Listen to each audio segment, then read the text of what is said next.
Okay, everyone, if I could have your attention, welcome to Clipping, Ripping, Hacking, Burning, a NES Dev and ROM hacking workshop hosted by the UC Davis Game Dev and Arts Club. Thank you very much for having me.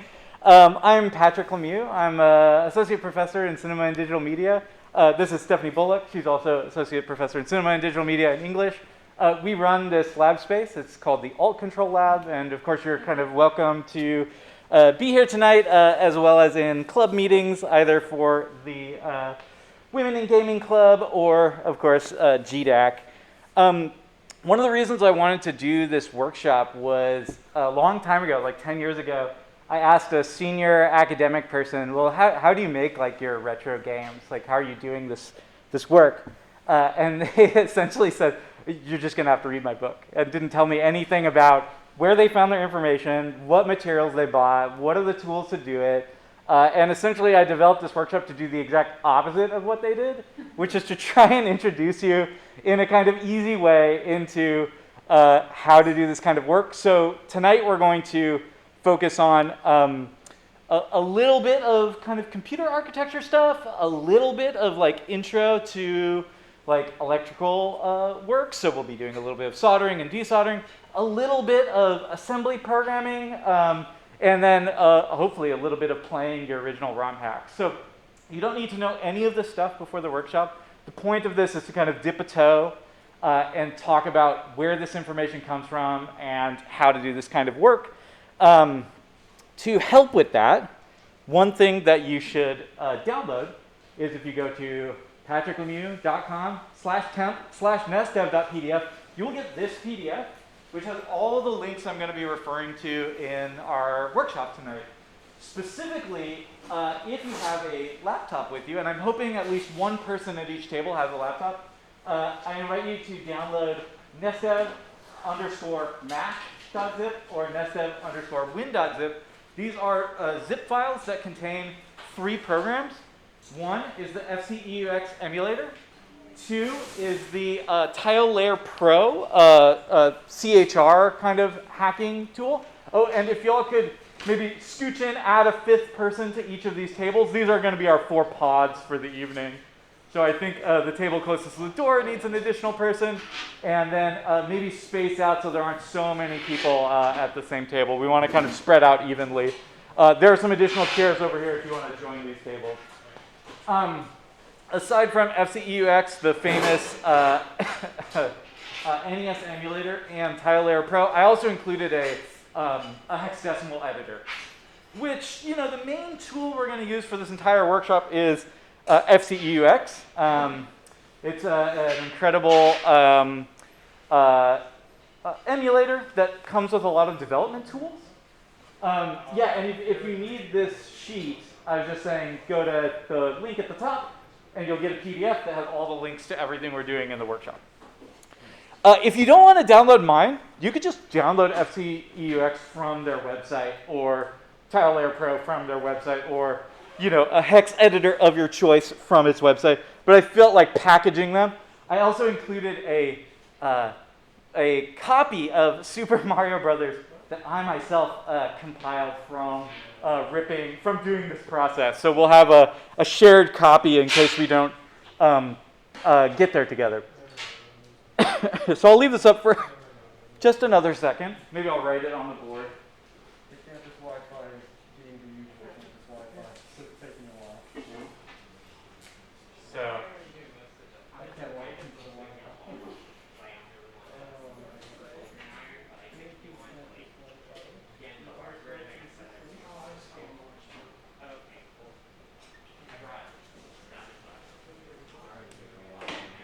Okay. So we're going to have a series of stories that kind of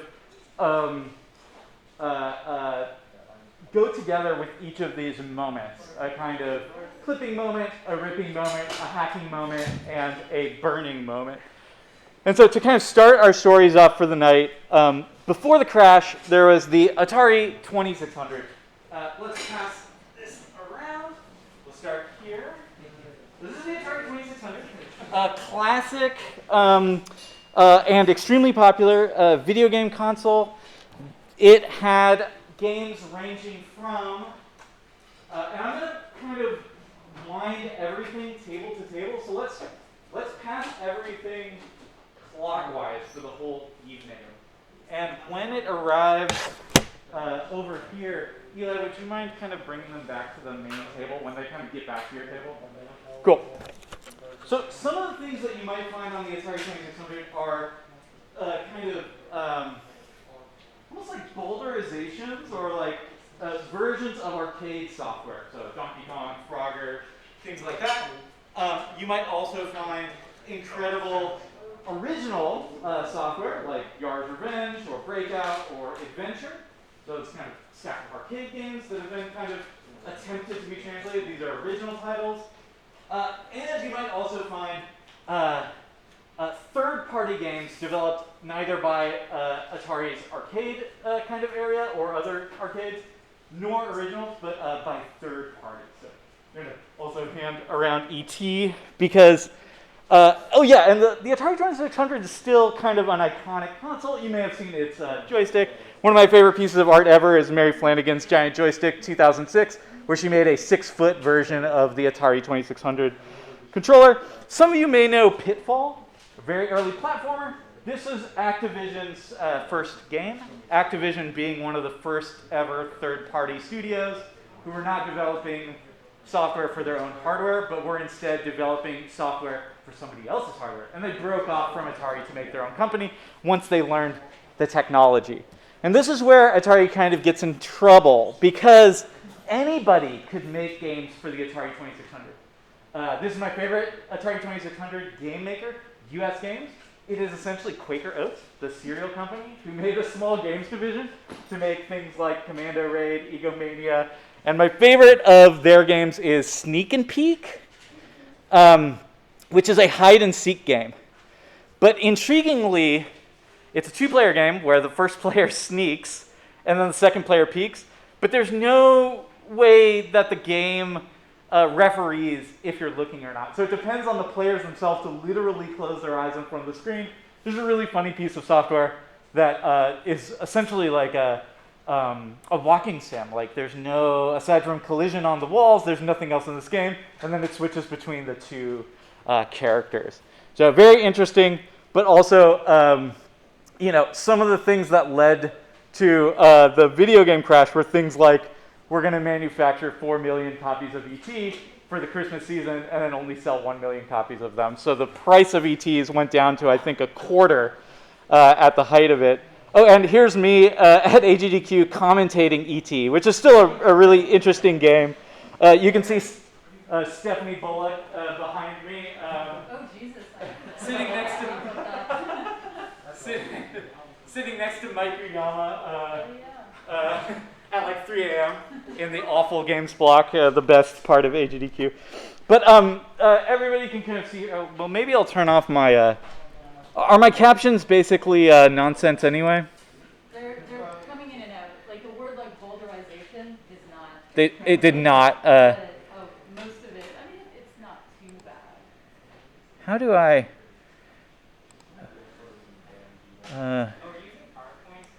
Yeah, there we go.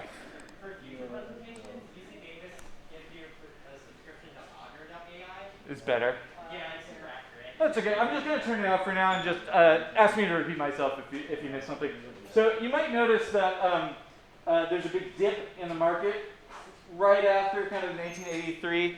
This is, you've probably heard of the kind of big video game crash, mostly hitting arcades and Atari's business in the US. Sometimes it's argued that this is caused by ET. This is probably not true. It's mostly because just a saturation of products due to the fact that anybody could make Atari games. So there were just dozens of them with no kind of quality control, and it was hard for people to know what was a kind of product that they could play for a long time and a product that would immediately not be very fun. Quaker Oats is making tons of games. You know that there might be a problem in your ecosystem if Quaker Oats is cranking out like a dozen games a year. In any case, this story kind of goes that when Atari filed for bankruptcy, they were sold to a larger corporation. I mean, and this was part of their demise as well, is that they were sold to a parent company early, which changed the kind of creative work at the actual studio. But when they liquidated the company, they dumped all of their holdings, their like extra retail holdings, in a landfill in Alamogordo, New Mexico. This is from Alamogordo's newspaper in 1983. This is from, I think, 2013, when a team they called themselves punk archaeologists. They're post-capital archaeology people who are doing their research in landfills, mostly around North America. And they came in and actually excavated the Alamogordo site. And this is the kind of team of archaeologists. And they actually did like a full-on, like, we'll get X cubic amount of this material, we'll spread it out, we'll fully code what the contents of it are, and then we'll preserve those contents. So they did a big write-up. If you ever want to read about this, they wrote a great popular article on their work called Why We Dug Atari in The Atlantic. And Ray Gins is game after the academic book that's really good. Yeah, this guy right here is Rayford Gins. He's a professor of game history and one of our friends, and wrote a book about his archaeology work, as well as games in the museum. So this kind of opens up a moment, as the story goes, as the popular story goes. You know, Nintendo was working on the next Atari, but this opened a moment where maybe they rethought their business practices. And so instead of making a kind of sequel to Atari with Atari, after Atari started to kind of fold, they instead made the family computer, or Famicom, which we can also pass around. And it might not be as recognizable to y'all, but essentially what the NES is to a North American audience, this is what the NES is to a Japanese audience. Great graphic, industrial design by Gunpei Yokoi, who also designed the kind of Game & Watch systems and most of the Game Boys. The family computer, Famicom, kind of took that computer part of it seriously. So it had disk drives and modems and keyboards and VR headsets that were made. Nintendo is a company that's fascinated with gadgetry. And I should say that the VCS in Atari VCS is video computer system, right? So video computer system into the family computer. But when it came to the North American release of this hardware, they rebranded it based on the fact that this video computer system had just kind of tanked the market. And so some of that language around home computing wasn't seen as a good kind of strategy for selling your new console. So as you can see on here, they rebranded it to the Nintendo Entertainment System, which you can also pass around. Another kind of iconic, oh yeah, let's just stack those all back on this table. Thanks, Eli. Another iconic controller that you probably recognize. The North American rebranding of the Famicom kind of took after the gray boxes in most entertainment centers, specifically like the kind of VHS decks or maybe tape decks, CD decks under the TV. This kind of gray console, rather than the fantastic Gunpei Yokoi design, was what they decided to kind of sell in North America. And they were also, of course, still interested in gadgetry. So we might have a Rob the Robot in the office, but they, of course, tried to sell this system not as a computer, but as a toy. So entertainment system sold in toy stores with things like the little gun and Rob the Robot to kind of convince toy retailers that this wasn't a computer system, this is a toy. Of course, we have Rob. And part of their approach was to kind of do the opposite of what Atari did.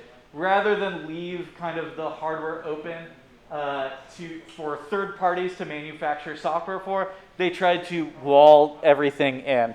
And so Nintendo famously has a series of securities on their system to try and control what kinds of content people could make for the Nintendo. The first one you'll see on any of the cartridges that you have on your table.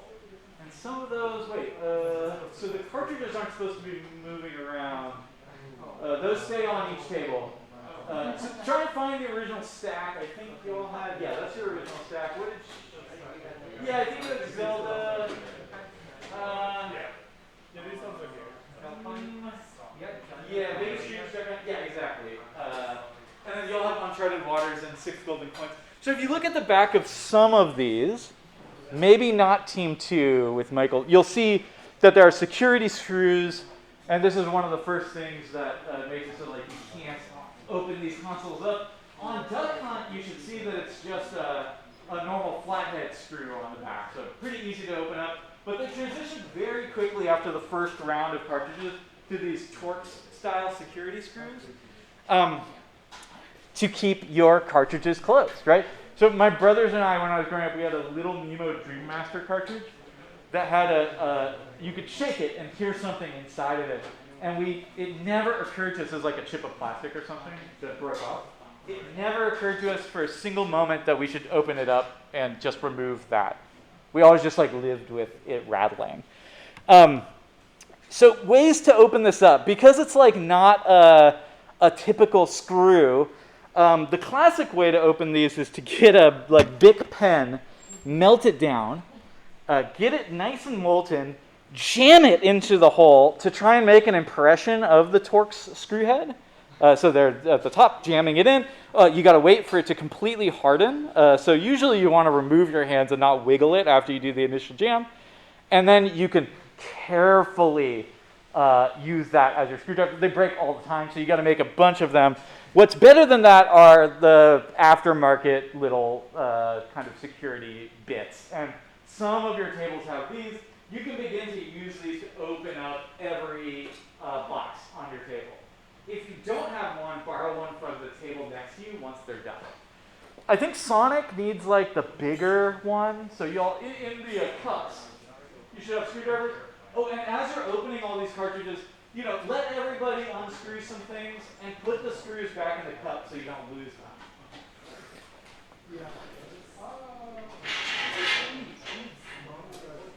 Yeah, so Duck Hunt you should be able to do with just a flathead screwdriver, so maybe a couple people can tackle that, pass it back and forth.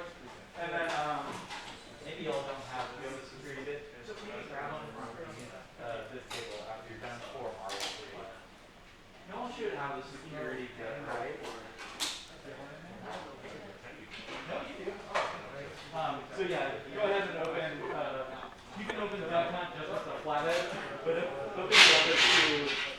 I think 6 Golden Coins also uses the exact same security bit. Take turns though, like make sure we're all getting over. Yeah, I'll grab the one.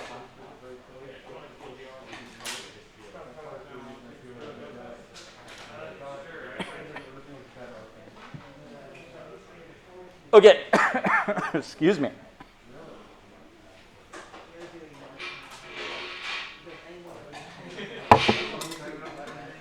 Oh, for those of you who are not my students, I was sick a couple of weeks ago and have this like lingering cough, but I'm negative and approved to kind of come back to work. So you might hear a light cough from me every once and again.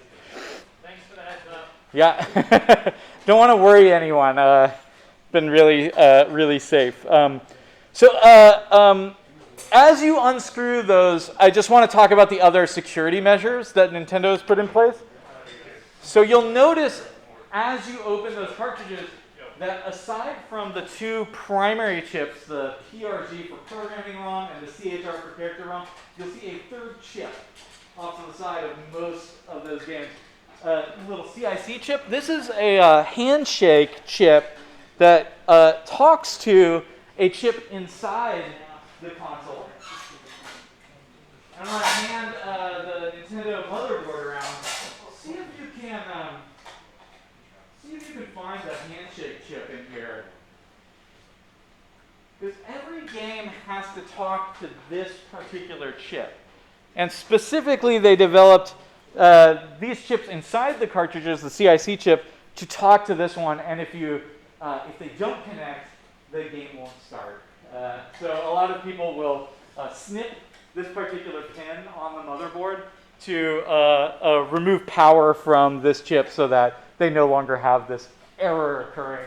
Because obviously this handshake also just happens between 2 good, like between a official cartridge and the system because of a missed connection on the 72-pin connector, which is the reason that these systems have this type of connector connecting to the motherboard, and I'll just show it really fast. The original design, you just slot the game directly into basically a slot on the motherboard to connect it up. In the North American one, they engineered this U-shaped connector where all 72 of these pins have to wrap from the side of the console up into the zero gravity kind of insertion slot, which causes lots of problems engineering-wise here. And yeah, another round. So there's that 72-pin connector. A lot of people, when they kind of try and revive their NESs, one of the first things you do is you take it apart and you put that in a pot, maybe not a pot you're eating out of, and boil it at a temperature low enough not to melt plastic, but high enough to get some of the oxidation off of the pins, kind of like you'd boil bass guitar strings to try and give a second life to them if you can't afford bass guitar strings. So we've talked about the we've talked about the security screws, the CIC security handshake chip, the 72-pin connector. What do you think the security measure is that I'm trying to get across on a slide like this?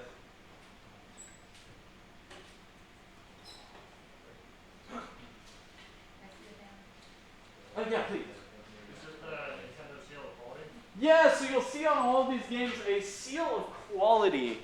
And this is, some kind of like semi-legal kind of logo where they're saying, look for the seal on all software and accessories for your Nintendo Entertainment System. It represents Nintendo's commitment to bringing you only the highest quality products.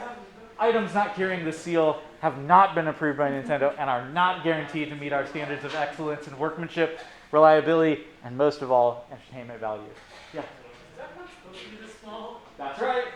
Why do you think it's so small? Is it a tiny game? So on the Famicom, if you were to buy a game, we'll hand this around. This is the original Super Mario Brothers that was released in Japan. It's on a very tiny little cartridge that kind of resembles like a tape, like a cassette tape. And inside is the very tiny spin around. And so the US ones are very close in terms of the circuitry between the two. But yeah, most Nintendo games are just empty air in there because the whole game is usually on 2 chips. So you're noticing now that there's a difference between like a later. American thing. It's bigger for no reason. Yeah, and I'm also going to pass around an original Super Mario Brothers, the American version, along with it. Part of the reason that like they're bigger is to like appeal more towards like the toy aspect because they expect like children would be handling these more than adults. I think that's part of it. I also think they really didn't want to look like like an Atari cartridge, like anything to kind of get in a different format. And to look like a VCR tape also, because it's directly mining the VCR to make sense within an American home. Yeah. You'll also notice that this one is you need to use pressure to insert the game, but it's a direct connection to the motherboard. You'll notice it's only 48 pins across. So if you were to try and play a Japanese game on your US NES, you would need some kind of, here's Stephanie's Baby Mario Famicom collection of tons of games, but you need this converter to be able to get it to the 48 pins into 72 pins, so we can pass that around too. So Nintendo's also kind of doing Baby Mario, yeah. Be careful with Baby Mario, but so it's also a region locking kind of thing. Like you can't buy Japanese games and play them on the U.S. system without some kind of hardware. Occasionally, and I don't think I have this with me. Occasionally, you will find in a Duck Hunt, maybe we'll find one today, a adapter where they took the Japanese version of Duck Hunt, just put in an adapter, then sealed that in the American cartridge. Occasionally, you'll find that. More with Gyromite, but I've definitely found it with Duck Hunt. Okay, so we've talked a little bit about these different securities, and we've started to open up these different pieces of hardware. The first thing you're probably noticing is that games have slightly different shapes. So, did y'all open up your two? No, it's, this one is like, Oh, like, they need to borrow a bit, a security bit. Do y'all have one?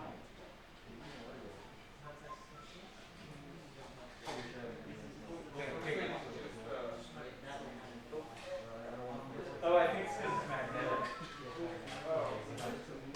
Okay, here you go. Okay, so if I can have everyone's attention just briefly, so your duck hunts kind of look like this, right? They're the first generation, just straight up programming ROM and character ROM and the little handshake chip straight into the system.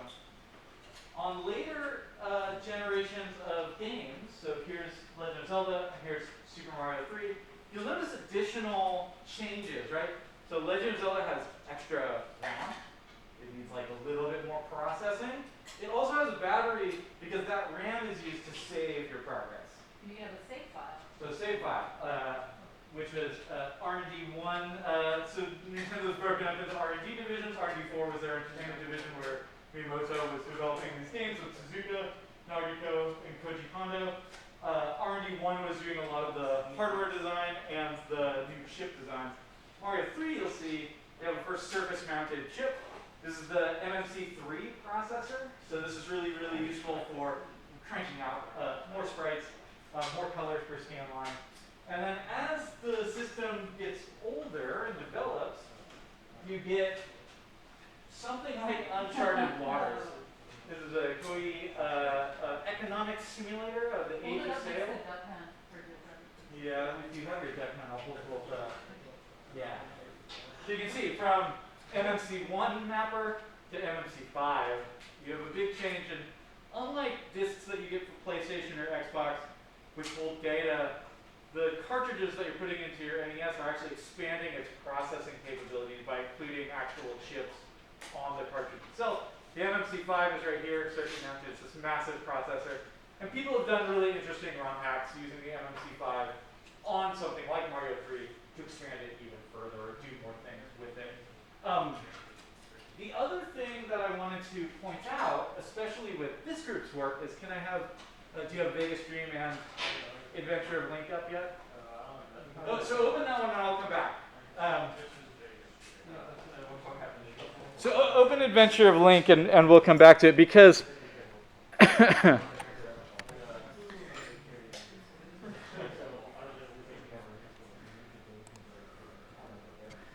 one of the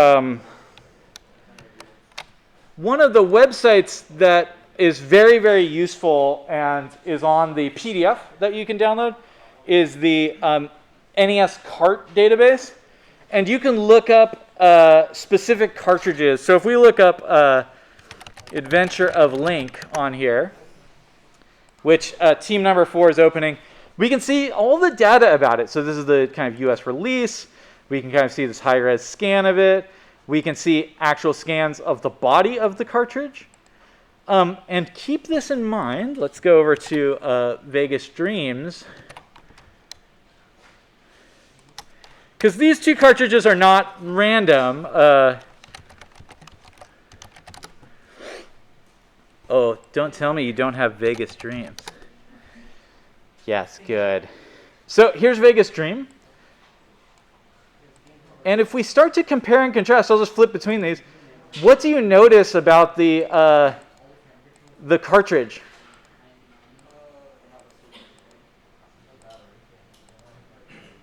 Yeah, so Vegas Dreams is missing the battery. But what else is recognizable maybe between these? They look the same besides the battery? Yeah, so why are Vegas Dreams and Adventure of Link using the same hardware? Minus the battery. Maybe the same amount of processing power? Yeah, they're kind of built on the same hardware architecture. So when you build one of these cartridges, you kind of want several games to be released on it, in this case, dozens of games. And so if anybody wants to make a, Adventure of Link, it has a bunch of great ROM hacks. If you want those on a cartridge, rather than purchasing Adventure of Link, which is kind of expensive, you could purchase dozens of Vegas Dream.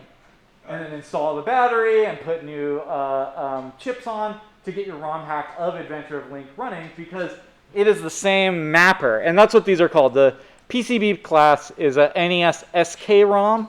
And you can see it that both PCBs, meaning these green boards, are the same class. And essentially what we want to do in this workshop is, if we're going to make Mario ROM hacks, I don't want to destroy poor Super Mario Brothers because they're kind of expensive. However, Duck Hunt is one of the cheapest cartridges you can buy. Why do you think that is?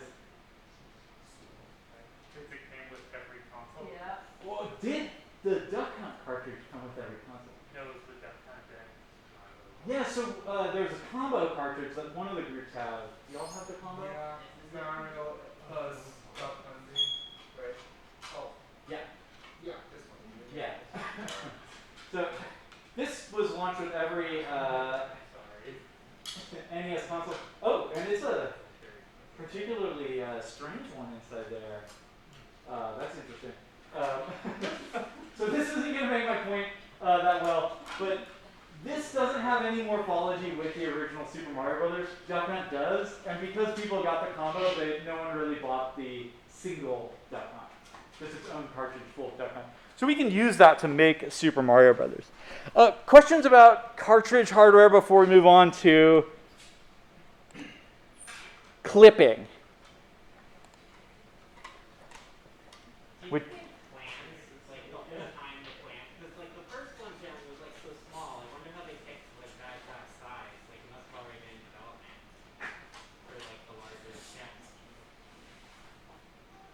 it's a good question, because stuff like that use the full surface only came out in like 91 and 92.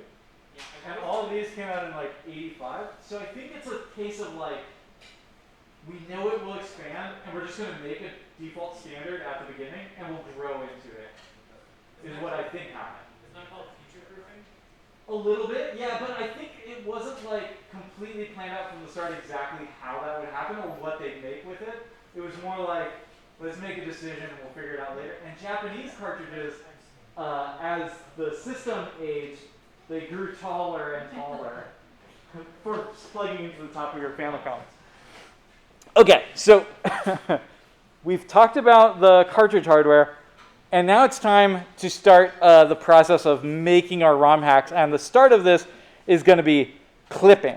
So essentially on the original Super Mario cartridge, you have HVC SM0 CHR, which is the character ROM, and you have HVC SM0 PRG, which is the programming ROM. And if we're going to make a ROM hack, we're not going to download it, right?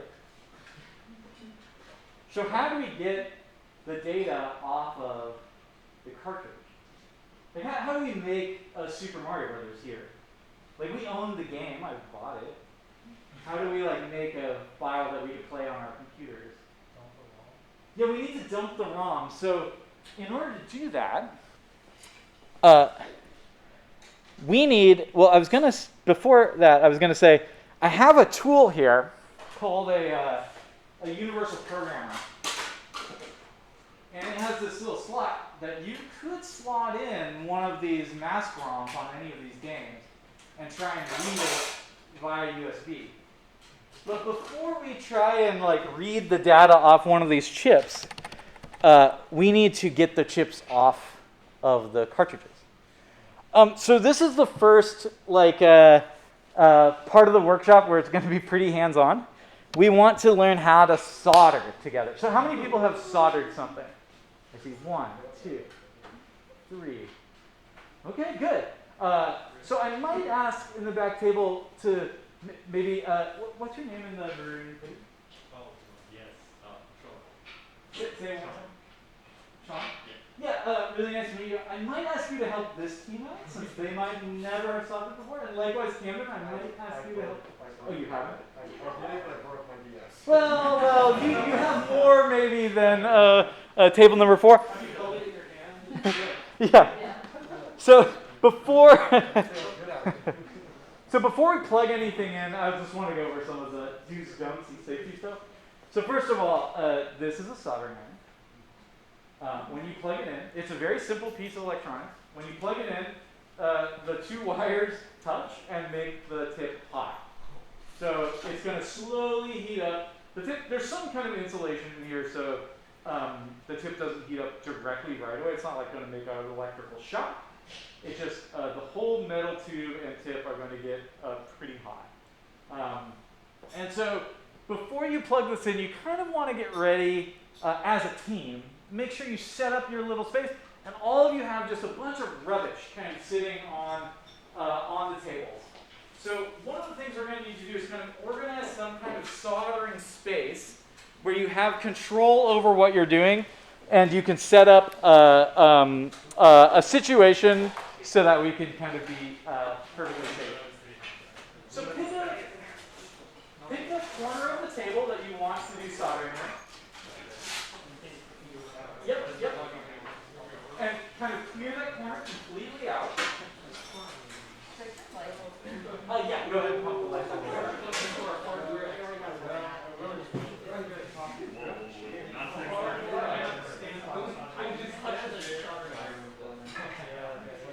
Before we plug them in, I'll talk about what happens once we plug them in, but let's, so Jonathan, is your zone going to be the soldering zone? Looks like this top corner is going to be soldering zone for y'all. Where are y'all going to solder? Okay, so first things first, let's get our fan set up to kind of start to set up some kind of zone that will wick the solder away. You also want to set up your little helping hands that you have on the table, because those are what is going to hold your chip for you. Next to the helping hands, you probably want a damp sponge to wipe your soldering iron on. You might also want, next to that, a copper kind of, I don't know what you would call it in there.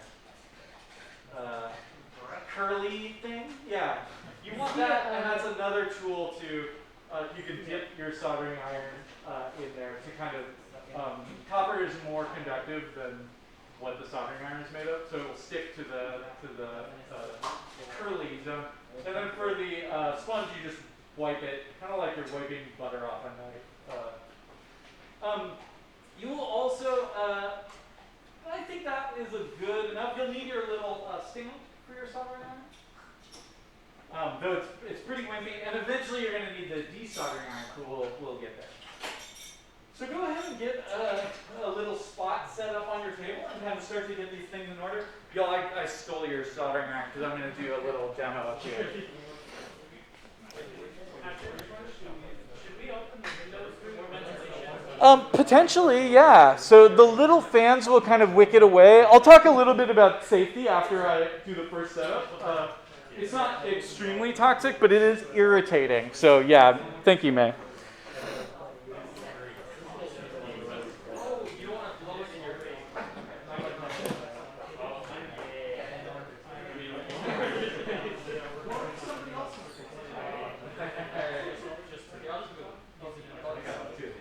Oh yeah.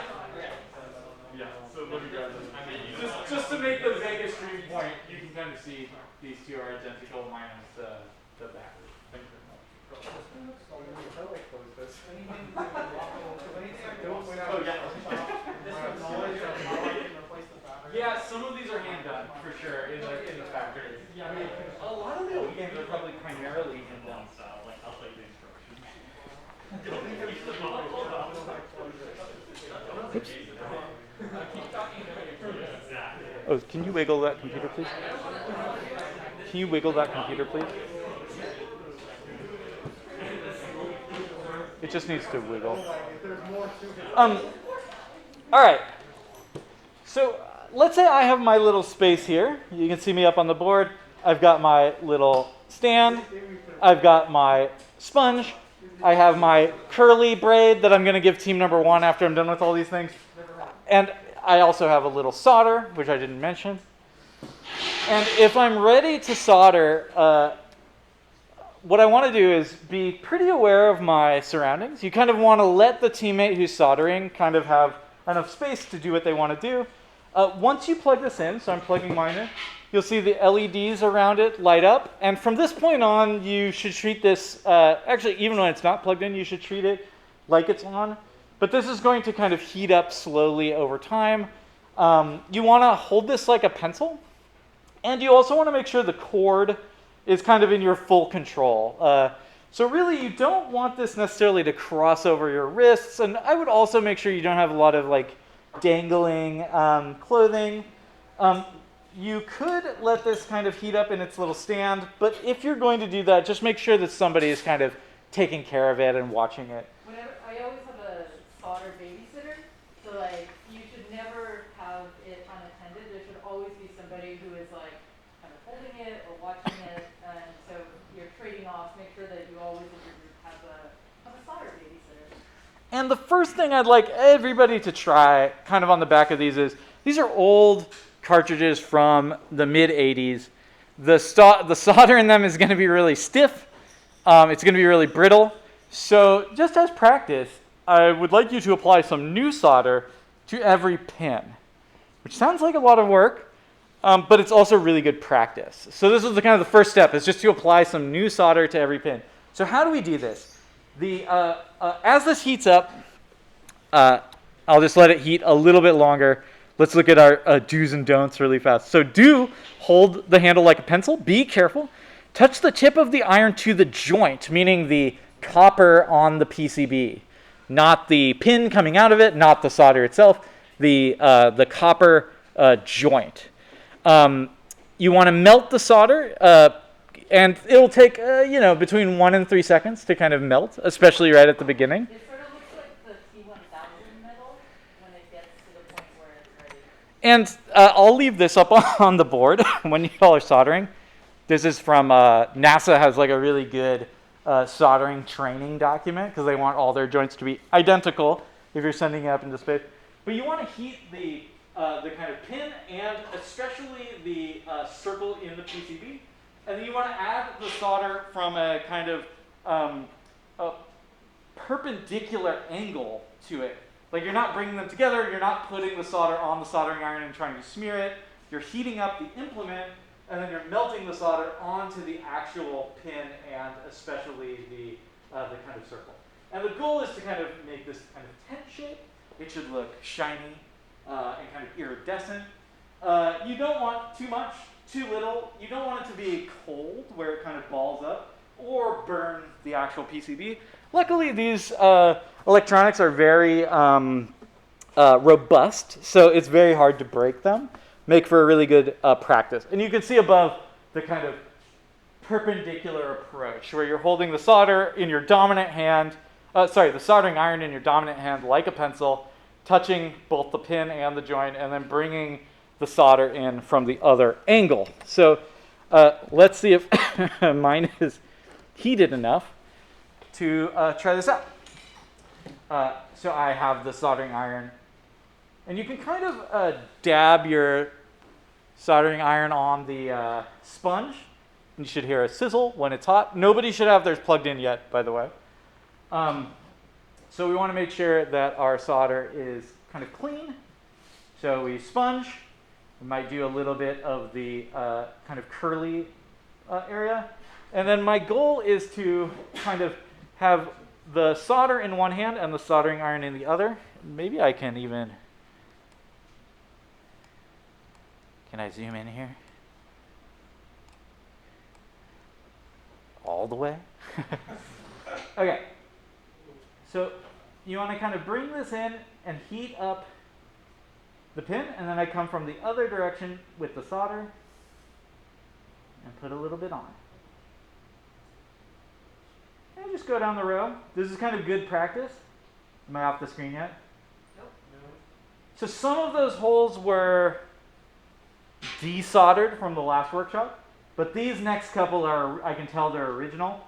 So I like putting my soldering iron there for about a second and then bringing it in. About a second. And you can actually tell when it's melted because your soldering iron can wiggle the pin. Can you see me kind of wiggle it? So that comes completely loose, and then it takes a second or two to cool. But then if I try and do that same wiggle with like my fingertip, you can't see it, but it's completely and totally rigid. So you can kind of tell when things are hot by when the pin wiggles. And when you get good at this, you can kind of you can just march down a row. But for now, the main thing we want to do is kind of everybody should get a chance to bring in the tip close to one of these pins, melt it so that you can feel it wiggle, and add a little bit of new solder. And you'll see when you can even see it a little bit in the video. This new one that I just did is so much shinier and has more luster and is more iridescent than any of the others. And you can also see on my soldering iron a little bit of gunk has kind of built up. So this is a perfect time again to kind of wipe it off with and see now it's a ball on the end. And we'll use the braid to get rid of it. And now I'm ready to go again. See how shiny the tip of my soldering iron is? Ready to go again. And so again, I'm holding like a pencil on one hand and a pencil on the other hand, and I'm bringing them in from opposite directions to kind of melt a little bit of solder onto each pin. Questions? And I'll walk around and see how you're doing. The folks who have experience soldering, help your team learn. And team 1, I have your gear right here. So E, are you doing it on your zone? So nothing's hot except for the iron, which I am holding. And I'm just going to let the iron cool over here for a second while you all get set. And make sure to set up the fans as well. Yeah, flip your fans on. If you feel like you want like an N95 mask, we have lots of extras. Oh, there's one fan missing, so your team won't have one. Again, you don't want to inhale directly, but unless you're working a kind of industrial job, doing this 8 hours a day, it's not gonna be too bad. It might be a little irritating if you were kind of working on a project for a long time.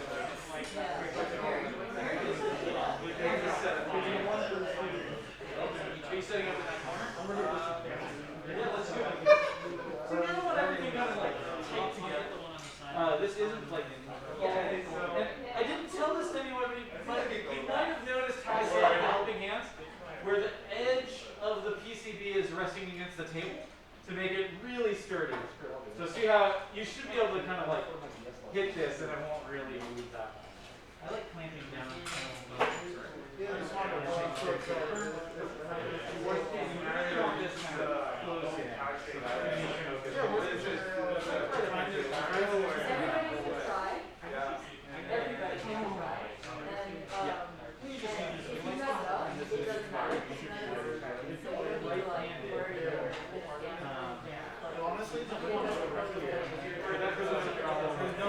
Don't worry about it. Just make sure to try. You just gotta be mindful. The story. That's why I put it. Look, it's over there. Actually, I didn't bring it.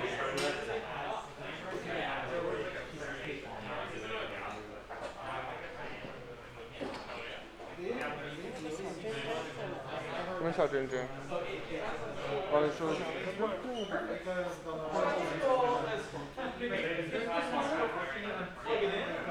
Make sure once it's big in there, I'll use it.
What I was doing up there is I had my like it.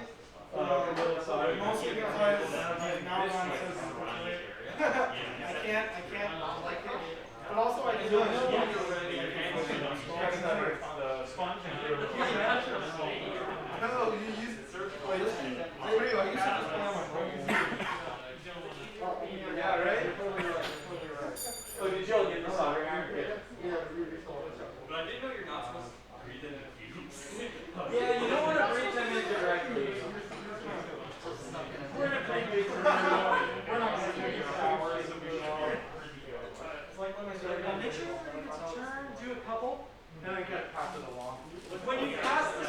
iron to its teammate, just make sure it's controlled on its stand before the next person can slot it away. You might want the whole board on the table just so it doesn't accidentally fall off. I think it's supposed to blow up that way, just so that all the. No, I think you have to,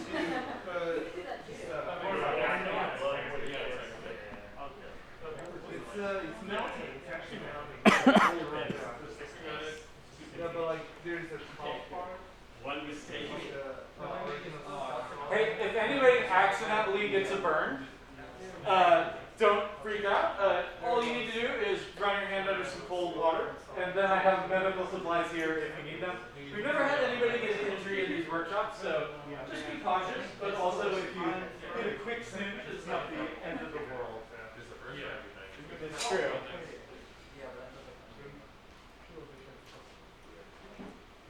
But you want to make sure it is like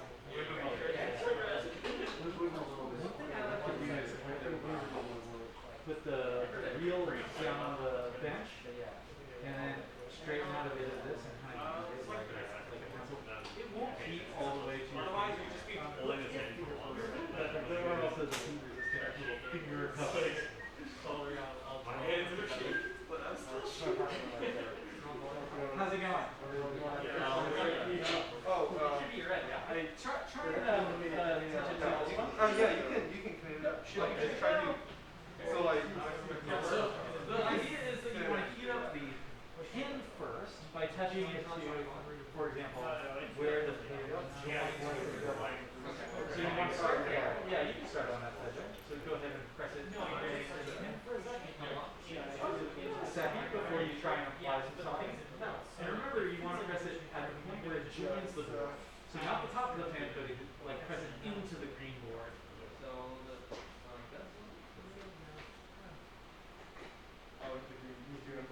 Yeah, so if I'm going to take over for a second, what I do is I just press it directly into it. And you can hold this luster. And you can see the pin itself wiggle a little bit. Trade it. Sounds good. When it's ready. I'll try to make sure when it has some smoke on it. Oh yeah. It takes a good second to heat up with this one. I'll see if I can find a different soldering iron. But be patient. Did you want to join one of the Cool. We're gonna after we solder for a bit, we're gonna move it to the ROM packing part.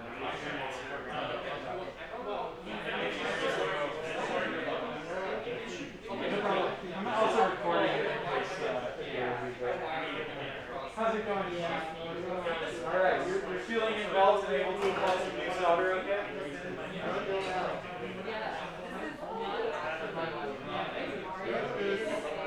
This show is good. Let's go. Love that. So hold it as you're holding it.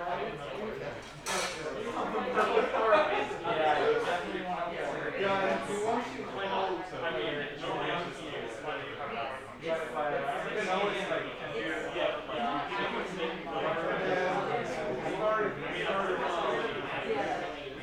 See how bright and shiny it is? I think it is. Yeah, but it's like one of those very big burns. But then again, I use the thing as a handle. Yeah, hold it. You can see it before shining. Yeah, it's liquid. Yeah. And then put a little bit. Yeah, a little bit. Solder tube. And then if you actually get a bunch on there,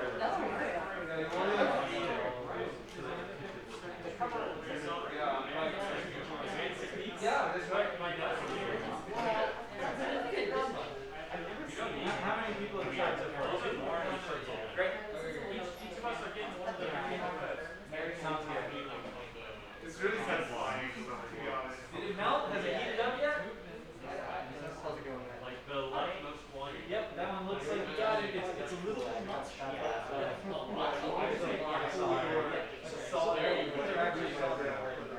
So what you're seeing on them, it's already a bunch of solder. Not You're even just trying adding to a play it. no.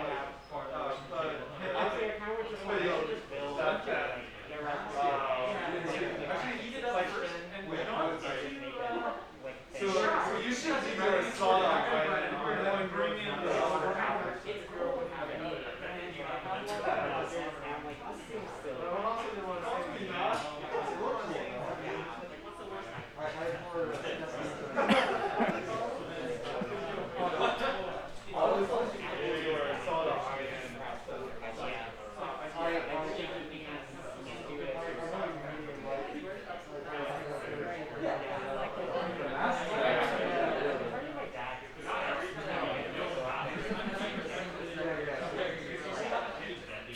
No, I don't need my guess. So now, actually, I can fun to mod.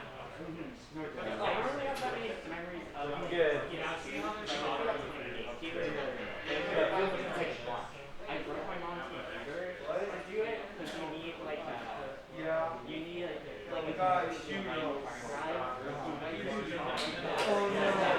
Not just the operating system, but like I forget like I have done this work like it cannot be put back in a computer. It is now. Oh, You have to one of the format and like almost Oh, yeah, yeah. Take your time, you don't have to rush. do a couple and then pass the next things into it.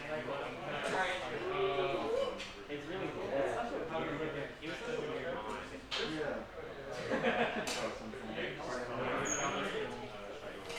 It's honestly at this point. Hey, you know what? We have a lot of people kind of grouped around, so sometimes it can get kind of shadowy or dark. You can use a phone light to kind of help you out if you want a little bit more brightness down. That was another one where you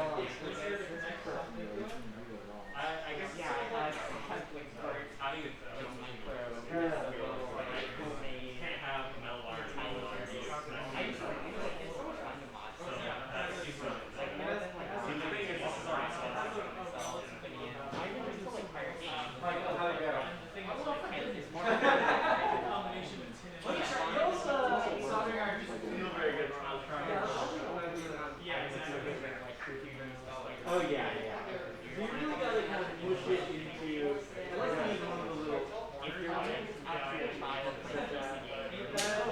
why is it any game option if you're looking close to the ground? Kind of like iridescent daylight moving. I'm like, I would all on top of the water. See how that's kind of scary. Yours is definitely not just now. That's also really good. I take it for granted. It's a lot of fun. It's for a very long period of time. If you let it on that screen. I'm not just computer resource, I'm actually pushing like I would with Yeah, I also went to like a school where it's like elementary school that Oh, yeah, I don't think you're having fun.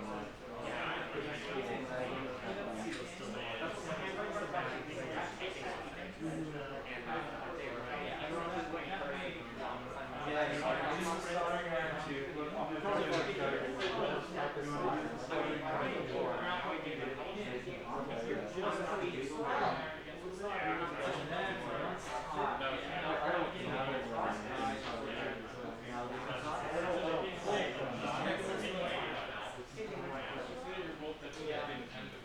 Exactly. Yeah, you always want to solder to the joint. So specifically where the pins are.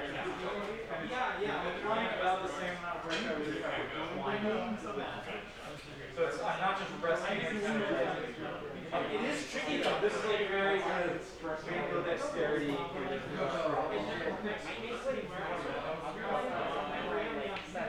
Okay, once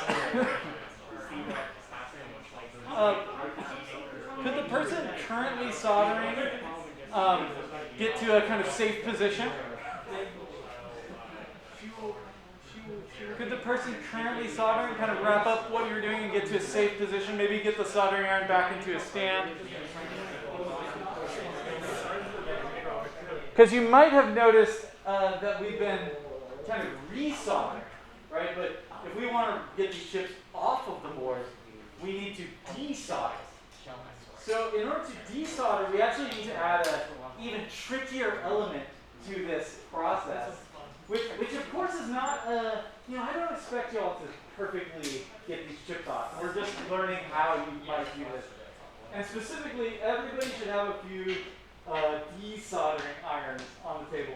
What these are is it's a plunger with a spring in this chamber, and when you de-plunge it, there's a kind of a circle at the bottom of this plunger, and when you press the button, it creates a vacuum at the tip of this device. So I might borrow y'all's soldering iron on team 1 and show how I do this really fast, because to try and get the solder off of the board, you have to actually do a little bit of a tricky maneuver.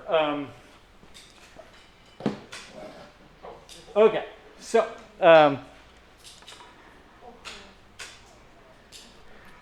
me try and plug this back in for a second. All right, so I want you to try this out. It's very similar to kind of how you were holding the soldering iron like a pencil in your dominant hand and the solder in your non-dominant hand also like a pencil. But this time you're holding the desoldering plunger in the other hand and you have it depressed. And what you're going to do is try and get the solder liquid by pressing the soldering iron into the board. Then you want to place the tip. The plastic on the end of this is not meltable. So you want to place this tip directly over the pin while it's hot and suck the solder away from the board.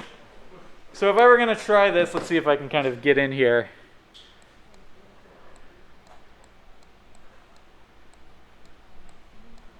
Remember what your goal is here, right? We want to get these chips off. So that you can get that information onto a computer. So if we're trying to get this first pin here, whoops, let's see if I can get in a good position.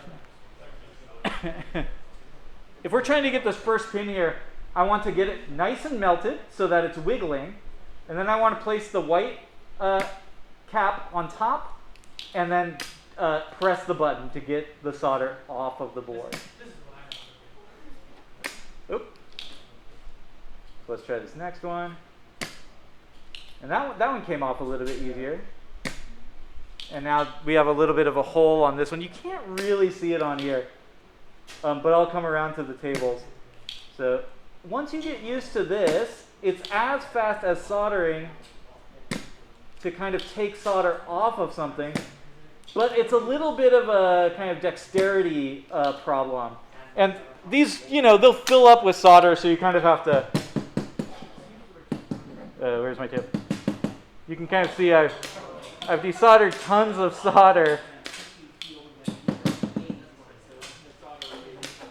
Okay, and then I would bring this back and kind of do the same process down the line. So let me give team 1 back their tools, and I'll come around and we can try this out.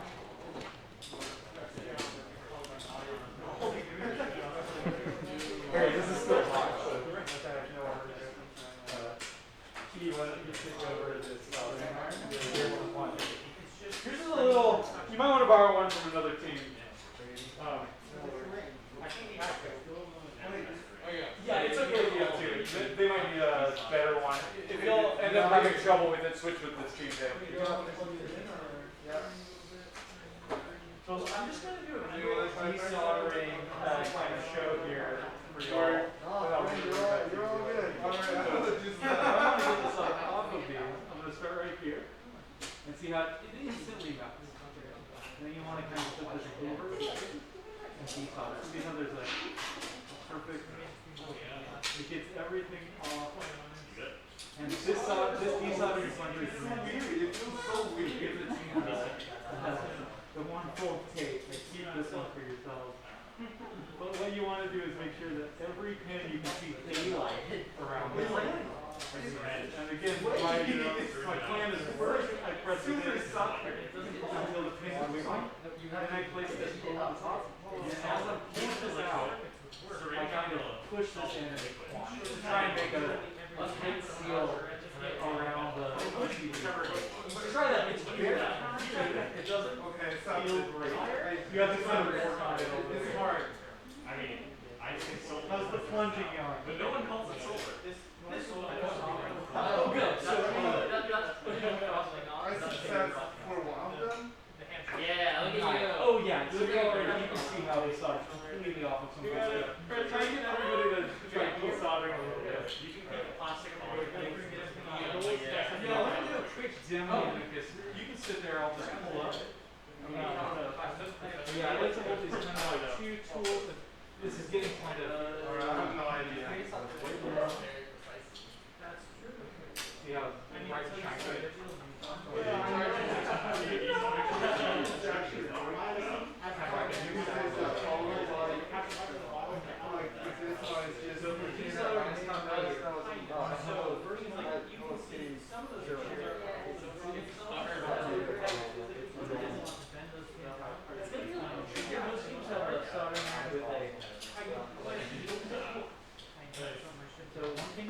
And they let us try this out. Oh yeah, sure. I will.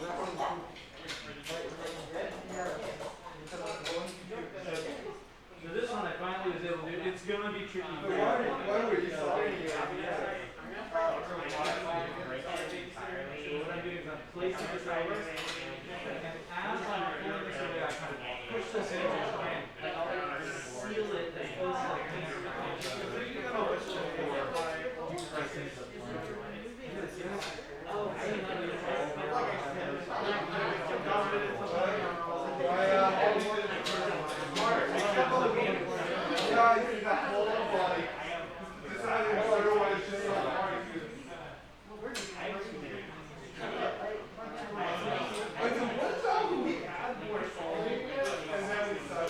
How's the decelerating? I mean, the first one, You got one? I got one, but like, I tried it second and third one just so Let me do a quick demo of it, just so you see kind of what it is. Yeah, it is. I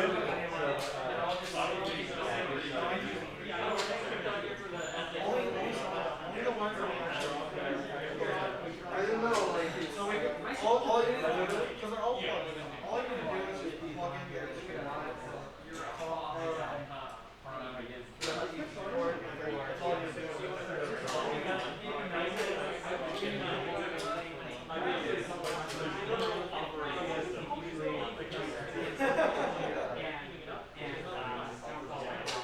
You're touching the joint until it's totally sensitive, and we're going to remove this while pushing it down in order to try and press the surface against the.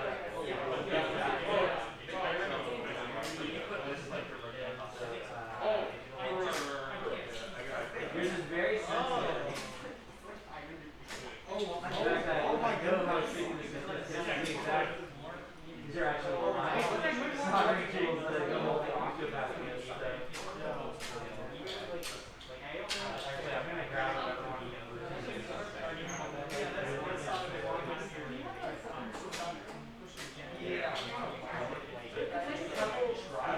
Keep firing when I don't want.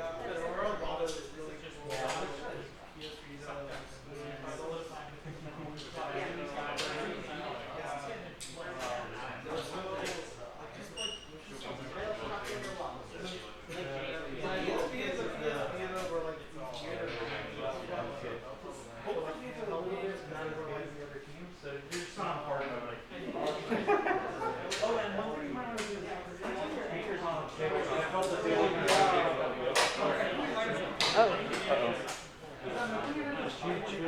I touched that. Something just unplugged. It's background. Okay, good.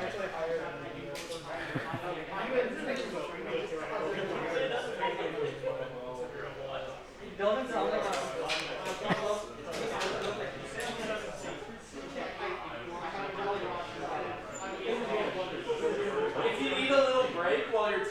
soldering, feel free to kind of walk around the building or get a breath of fresh air, get a drink of water. We're probably going to move directly from desoldering into the ROM hacking part. So make sure everybody gets a chance at desoldering.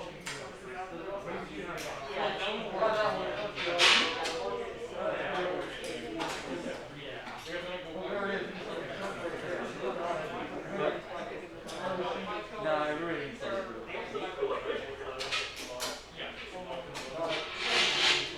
You got it?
Just recognize that if you're doing a lot of parts, this is what you do.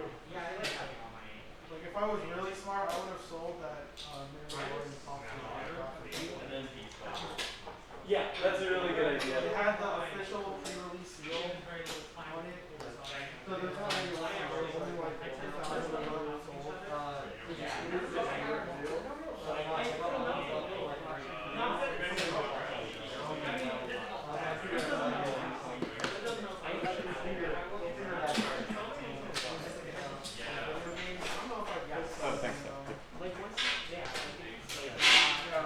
That is still recording, right? Let's double check. I have the original.